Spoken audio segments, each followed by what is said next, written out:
Iran, जिसके leader के साथ प्रधानमंत्री खुद बैठे हुए थे पिछले साल तक, जिसे हम कहते हैं कि हमारा पुराना सिविलाइजेशनल रिश्ता है, उसके लीडर का मर्डर कर दिया जाता है खुल्लम खुल्ला इंटरनेशनल गुंडागर्दी से।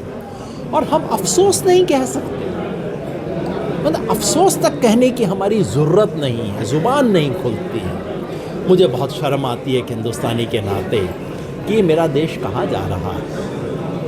मैं कोई इंदिरा गांधी का मुरीद कभी नहीं रहा हूँ, लेकिन आज जब मैं पलट के देखता हूँ तो मुझे लगता है कि इंदिरा गांधी निक्सन के साथ जैसा बात कर सकती थी, इतनी भी हिम्मत इन लोगों में नहीं है। जब मेरे देश के पास पैसा नहीं था, जब हमारे पास हथियार नहीं थे, तब भी हमारे पास गैरत थी, हमारे पास ज़मीर थी, खड़े होके बोल सकते थे। आज कहते हैं 4th big economy, 5 trillion economy, कहते हैं इतना हमारे पास हथियार है, औजार है, आपके पास ज़ुबान नहीं है बोलने की। मुझे लगता है कि ये हिंदुस्तान की हैसियत को कम करने वाले काम हैं। इससे अंतर्राष्ट्रीय मंच पे, इंटरनेशनल फोरम पे इंडिया छोटा होता है, इससे दुनिया में पीस छोटी होती है, इससे नॉन अलाइनमेंट छोटा होता है, इससे हमारे देश का जो सिविलाइजेशनल हिस्ट्री है वो छोटा